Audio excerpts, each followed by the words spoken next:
नमस्कार, मेरा नाम महेश जांगिड़, एलएमओ बाड़मेर, राजस्थान। दोस्तों, आज वेट्स एंड मेजर से संबंधित मैं एक नया इक्विपमेंट की रसीद काटना बताऊंगा, जो है अपनी फ्यूल डिस्पेंसर यानी पेट्रोल पंप के ऊपर लगी हुई जो अपनी डिस्पेंसिंग यूनिट होती है, उसकी रसीद अपन किस प्रकार से काटते हैं।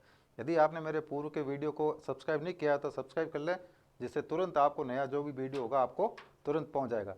तो सीधे चलते हैं अपने कंप्यूटर स्क्रीन पर, किस प्रकार से अपन रसीद काटेंगे।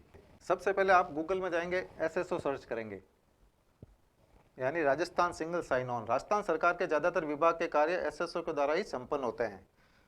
जब आप एसएसओ खोलोगे, अगर पूर्व में आपकी आईडी नहीं बनी हुई है एसएसओ आईडी, तो आपको रजिस्ट्रेशन पे जाना है। रजिस्ट्रेशन पे जाओगे तो आपको दो ऑप्शन मिलेंगे, जन आधार एवं गूगल। गूगल के द्वारा प्रत्येक आदमी अपनी आईडी बना सकता है और राजस्थान के निवासी जन आधार के द्वारा भी अपनी आईडी बना सकते हैं। जब आपकी आईडी में पासवर्ड क्रिएट हो जाए तो आपको लॉगिन सेक्शन पे जाना है। लॉगिन में जाना है। लॉगिन में जो अपनी आईडी में पासवर्ड बनी थी वो यहाँ पर आईडी लगाएंगे, नेक्स्ट में पासवर्ड लगाएंगे और ये कैप्चा फिल करेंगे और लॉगिन करके अपना एसएसओ का पेज खोलेंगे। तो इस प्रकार का डैशबोर्ड आ जाएगा। दोस्त, सिटीजन ऐप में जाओगे, इस प्रकार का एक लोगो दिखाई देगा जिसके नीचे लिखा हुआ ई तुलामान, यानी इस प्रकार का लोगो। आप इसको ये क्लिक करना है। जब आप इसको क्लिक करोगे तो ई तुलामान का पेज खुल जाएगा। इस प्रकार का आपका डैशबोर्ड खुल जाएगा। डैशबोर्ड पे आपको कुछ नहीं करना, समस्त आपकी कार्रवाई इधर से ही होगी। यदि आपने पूर्व में ई तुलामान से रसीद नहीं काटी हुई है, एप्लीकेशन नहीं काटी हुई है, तो आपको सबसे पहले अपना यूजर रजिस्ट्रेशन करना पड़ेगा। तो आप पहले यूजर रजिस्ट्रेशन पे जाएंगे। यूजर रजिस्ट्रेशन में जाने के बाद आपको अपनी फर्म से संबंधित डिटेल एक बार आपको फिलअप करनी पड़ेगी, जो आपकी वन टाइम होगी। बार बार आपको जब भी रसीद काटोगे तो आपको वो फिलअप करने की जरूरत नहीं होगी। तो जब आप यूजर रजिस्ट्रेशन के लिए जाओगे तो सबसे पहले आपको जाना है ऐड न्यू यूजर रजिस्ट्रेशन। मतलब आप प्रथम बार कर रहे हो तो ऐड न्यू यूजर रजिस्ट्रेशन पे जाना है। यहाँ आपको आपका मोबाइल नंबर पूछेगा, सेंड ओटीपी। जब आपको सेंड ओटीपी आएगा, ओके करोगे तो आपका पेज खुल जाएगा जिसके अंदर आपको फर्म की डिटेल डालनी है। जब आप फर्म की डिटेल डाल के ओके करोगे तो आपके मोबाइल के ऊपर एक ओटीआर नंबर यानी one time registration number LMINR की तरह जनरेट होगा। तो वो आपको हमेशा याद रखना है, क्योंकि आप जब भी आप ई तुलामान पे कार्य करोगे तो ये नंबर आपको याद रखना है। अगर याद नहीं भी हो तो कोई दिक्कत नहीं, आप मोबाइल नंबर से सर्च भी कर सकते हैं। सपोज मेरा कोई मोबाइल नंबर है, ये यहाँ फिल किया, सर्च ऑप्शन पे गया, जो रजिस्ट्रेशन हुआ था यहाँ LMINR यहाँ आ गया, इसको कॉपी किया। कॉपी करने के बाद आप वेरिफिकेशन में जाएंगे, रिक्वेस्ट फॉर वेरिफिकेशन।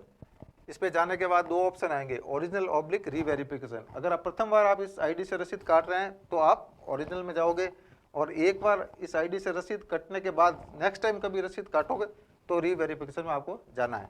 जैसे प्रथम बार मैंने रसीद काट रहा हूँ, जो मैंने कॉपी किया था ओटीआर नंबर वो यहाँ डाला, गेट फर्म डिटेल पे गए, ओके ओके पे करोगे, ये जो रजिस्टर अपन ने फिलअप किया था वो पूरी डिटेल यहाँ आ गई। नेक्स्ट ऑप्शन पे जाएंगे। यहाँ दोस्तों ये सब वेट्स एंड मेजर से संबंधित जो भी इक्विपमेंट है, मशीन है, उनकी यहाँ डिटेल दी गई है। चूज वेट्स एंड मेजर, इसके अंदर आपको चूज करना आप कौन सी रसीद काटना चाहते हैं। जैसे मैंने पहले ही बताया, फ्यूल डिस्पेंसर के लिए पहले अपन रसीद काटना बताएंगे।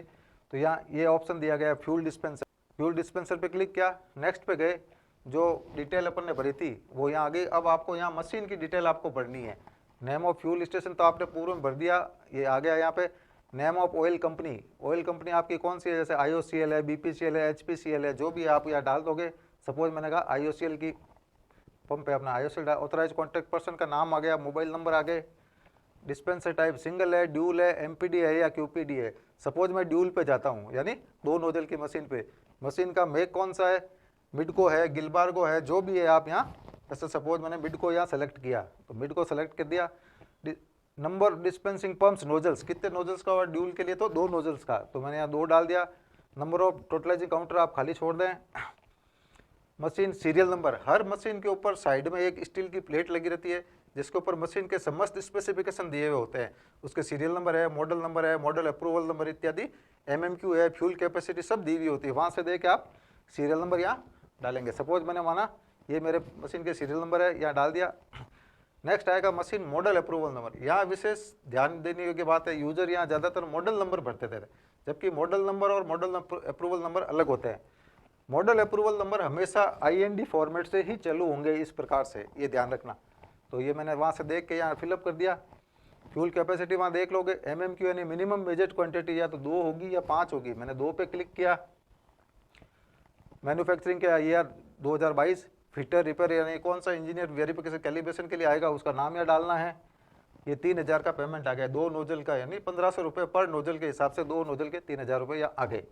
सेल्स ऑफिसर का नाम डालना है, उसके मोबाइल नंबर डालने हैं, लास्ट वेरिफिकेशन ड्यू डेट आपको डालनी है। रीजन ऑफ वेरिफिकेशन क्या है, नया है तो न्यू, री वेरिफिकेशन है तो री वेरिफिकेशन लिखना है। नेक्स्ट ये इंपॉर्टेंट चीज़ है यहाँ, नोजल्स डिटेल, नोजल्स की डिटेल यहाँ इंपॉर्टेंट है। सपोज 2 नोजल की मशीन थी अपनी, तो पहले नंबर नोजल कौन सी हो गई, सपोज मैंने माना MS यानी पेट्रोल, तो यहाँ 1 नंबर मैंने यहाँ नोजल लग दी, 1 नंबर MS ऐड किया, एक डिटेल यहाँ आ गई, 1 नंबर MS। नेक्स्ट आ गई 2 नंबर नोजल, यहाँ वापस आएंगे, कौन सी HSD है यानी डीजल की, तो डीजल पे गए ऐड किया, यहाँ दोनों की डिटेल आ गई, 1 और 2 की। नेक्स्ट पे जाएंगे, यहाँ आपको डॉक्यूमेंट्स टू बी अपलोडेड, मतलब मशीन से संबंधित समस्त डॉक्यूमेंट्स आपको यहाँ अपलोड करने हैं। यदि आपका पंप नया है तो डिस्ट्रिक्ट मजिस्ट्रेट की NOC है, गवर्नमेंट ऑफ इंडिया का मॉडल अप्रूवल सर्टिफिकेट है, कंपनी का एलॉय लेटर है, एक्सप्लोजिव लाइसेंस इत्यादि सभी आपको यहाँ अपलोड करने होंगे। एक बार आपका वेरिफिकेशन होने के बाद नेक्स्ट टाइम आपको लास्ट वेरिफिकेशन सर्टिफिकेट भी अपलोड करना होगा। सपोज मैं उदाहरण के लिए बता रहा हूँ, लास्ट वेरिफिकेशन सर्टिफिकेट यहाँ डाला, चूज फाइल किया, जहाँ गैलरी के अंदर फाइल पड़ी है वहाँ लाके यहाँ आप अपलोड कर दोगे। ये यहाँ लिखा हुआ आ गया अपलोड जो हुई डॉक्यूमेंट्स। नेक्स्ट पे जाएंगे, यहाँ इंपॉर्टेंट चीज़ है डिवाइस लोकेशन इन्फॉर्मेशन, मतलब आपका पेट्रोल पंप कौन से वर्किंग स्टैंडर्ड लेबोरेटरी का दिन आया हुआ है। वर्किंग स्टैंडर्ड लेबोरेटरी वर्तमान में भिवाड़ी को छोड़ के सभी जिले के अनुसार वर्किंग स्टैंडर्ड लेबोरेटरी स्थापित है। तो सपोज मैं मानता हूँ ये इस वर्किंग स्टैंडर्ड लेबोरेटरी बाड़मेर का पंप है, तो बाड़मेर मैंने क्लिक किया। नेक्स्ट आएगा तहसील, जो भी है आपका संबंधित जिले की तहसील है वो तहसील डाल देना, सिटी कौन सा है सिटी डाल देना। एड्रेस जो है आपको संपूर्ण एड्रेस डालना है पंप का, खाली एक नाम डाल के नहीं छोड़ना है, पूरा जो लोकेशन है पंप का एड्रेस का वो एड्रेस डालना है, और आप पिन कोड नंबर यहाँ डाल दोगे, संबंधित इलाके का आपका जो भी है वहाँ का पिन कोड नंबर आप फिल कर दोगे। तीनों बॉक्स है, तीनों बॉक्स को क्लिक करोगे और सेव ऑप्शन पे जाएंगे। ये जो आपने डिटेल भरी थी वो यहाँ सब सेव हो गई। नेक्स्ट पेमेंट ऑप्शन आ गया, 2 नोजल के 3000 रुपये। आप पेमेंट पे जाएंगे, पेमेंट पे क्लिक करेंगे, पेमेंट कंफर्म, पुनः पेमेंट पे जाएंगे, क्लिक करेंगे यस, यस पे क्लिक करेंगे, कंटिन्यू पे क्लिक करेंगे। यहाँ आपको सभी ऑप्शन दिए गए, नेट बैंकिंग से करना है, एग्रीगेटर से, UPI या QR कोड, जो भी आप ऑप्शन चूज करना है चूज करके यहाँ आप पेमेंट कर सकते हैं।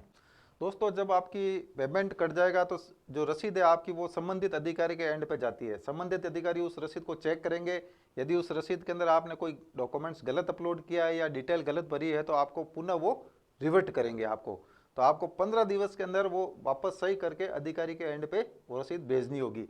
उसके पश्चात अधिकारी पुनः चेक करेंगे, उसके अंदर कोई एक्स्ट्रा फीस है या एडिशनल फीस लगानी होगी तो आपके एंड पे वो वापस फीस लगा के भेजेंगे। जब वो फीस आप भर दोगे उसके बाद ही रसीद कंप्लीट मानी जाएगी। जब रसीद कंप्लीट हो जाएगी उसके पश्चात आपको अधिकारी उसका कैलिब्रेशन, जैसे आपका पेट्रोल पंप है तो उसका कैलिब्रेशन का टाइम देंगे, डेट या टाइम देंगे, तो उस दिन आपको कंपनी के जो भी इंजीनियर है, जो भी मशीन का इंजीनियर उसको बुलाना होगा। यदि आप इंजीनियर को नहीं बुलाओगे तो हो सकता है उस दिन आपकी रसीद कैंसिल हो जाए। तो इसलिए आप ये पहले सुनिश्चित कर लें जब रसीद कटाए तो मेरे कंपनी का जो भी मेरा फॉर्मेलिटीज़ है मैं वो पहले पूरी कर लूँ, यानी उनकी जो भी कंप्लेंट लिखनी हो या कोई मशीन का पार्ट्स आना हो तो कैलिब्रेशन से पूर्व ही आप उसको सुनिश्चित करा लें कि मेरा वो सब सामान आ गया है, अब कैलिब्रेशन हो जाएगा। जब अधिकारी आपको समय देंगे तो वो आपको उस दिन कराना होगा, अन्यथा आपकी रसीद कैंसिल हो सकती है। तो मेरा वीडियो आपको कैसा लगा, अच्छा लगा हो तो लाइक शेयर एंड सब्सक्राइब जरूर करें। नमस्कार।